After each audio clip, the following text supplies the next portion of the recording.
resabe iny concertation ny tanora izay nandraisany faritra maro anjara tao anatin'izay fifidianana ny safidiny faritra izay ny eo miresaka hoe état unitaire ve sa état fédéral na ihany koa état régional.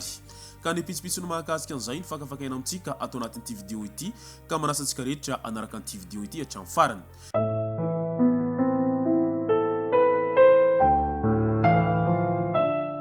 Tonga tsy miaraba hono na mantezitra ka dia faly miaraba isika rehetra mpanaraka sy tapaka an'ity chaîne ity tenako amin'ity androandroany ity. Arakin'izay efa natsipiko zay dia ny mahakasika iny concertation nationale iny no tena iompanantsika atao anatiny ity vidéo ity. Efa ela moa isika zay no niandry amin'ny iny concertation nationale iny.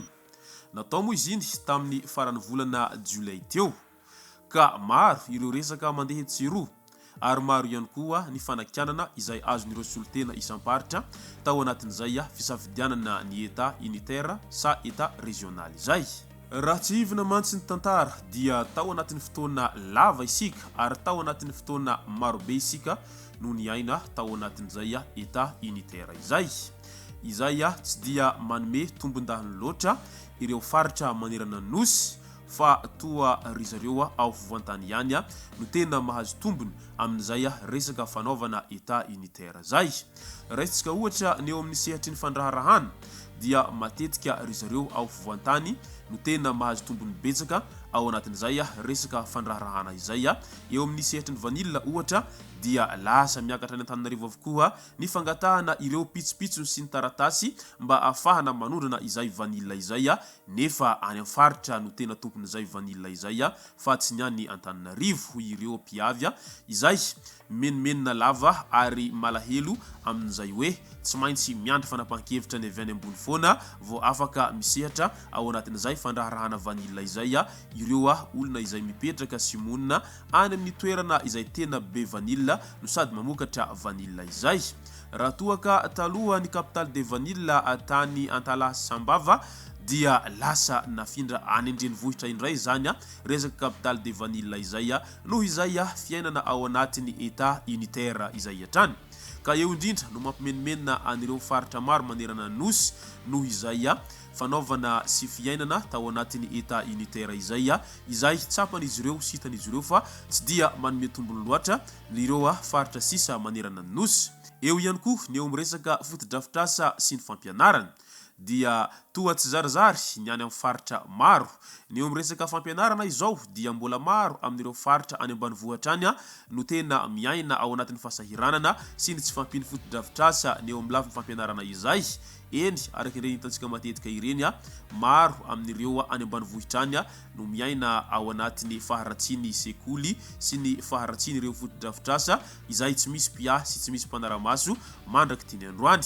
Nefa ny any andrenivohitra dia vao mihetsika kely dia misy fanavoazana foana izay fotodrafitrasa ilaina amin'ny fampianarana sy ny maro isan-karazany izay. Etsekilan'izay ihany koa ny eo miresaka teknôlôjia izay tena hita fa miroborobo fatratra raha ny any andrenivohitra any raha toa ka misy fahatarana be dia be kosa ny eo amin'ireo faritra hafa ao anatin'ny izany rehetra izany. Eo indray ny eo amin'ny lafiny izay fotodrafitrasa maro isan-karazany sy ny famoronana asa izay dia toa any andrenivohitra foana no mivangongo ireo karazana orinasa maro isan-karazany izay mandray ireo tanora hiasa sy mandray ireo olona maro dia maro ao anatin'izay sehatry ny asa izay hanika lasa latsa-danja ireo avy any amin'ny faritra maro izay mba manantena sy mieritreritra ny mba hanana an'izay fotodrafitrasa mivaingana izay isam-paritra araky ny hitahitan'izy ireo hatrany. Ka noho izay dia samy niezaka naneho ny safidiny avokoa ireo faritra izay tonga nanotrona an'izay concertation izay.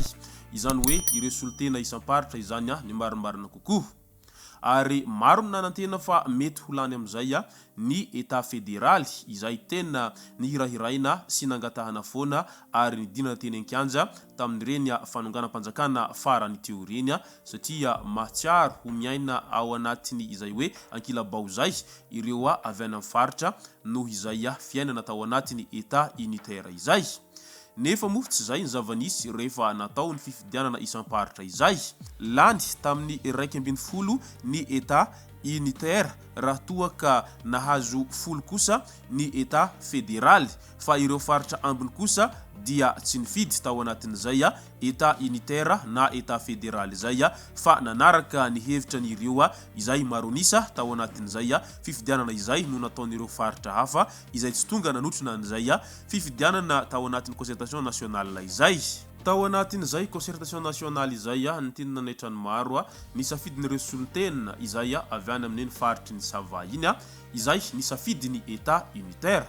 Nefa raha tsy hivina ny tantara dia ry zareo any amin'ny faritry ny Sava no tena nahita faisana tao anatin'izay état unitaire izay nanomboka ny fitondrany Andriamatoa Mark Ravalomanana ny makatia izay tena nahitan'izy ireo faisana mafy dia mafy teo amin'ny resaka fidina ny vidiny vanilina izay tsy mety nahazo aina intsony mandraky tiny androany. Niakatra kely moa izany vidina vanilina izany tamin'ny andro ny fitondrany Andriamatoa Hery Rajaonarimampianina nefa nitotongana indray izany rehefa tonga teo amin'ny fitondrany Andriamatoa Andry Rajoelina ny taona 2024 izay tsy nahazo aina intsony izany vidiny vanilina izany mandraky tiny androany hanika lasa ny harikôvera indray no lafo vidy noho ny vanilina izay nampirehareha sy nahamafy aniny faritry ny Sava iny nefa amin'izao fotoana izao dia nofinofy izany vidiny vanilina izany noho izay tsy fahaiza mifidy izay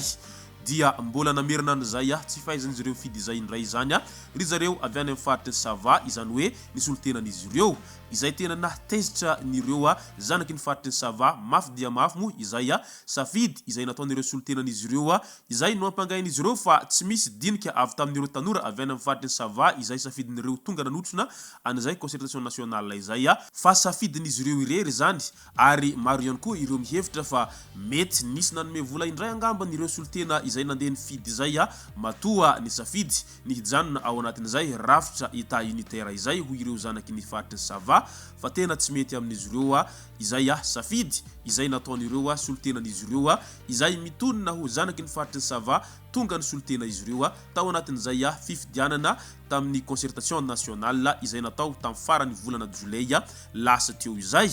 Ka noho izany dia ho andrasantsika eto izany no mety ho tohiny zay safidy natao isam-paritra zay tao anatin'izay fanovana ravitra izay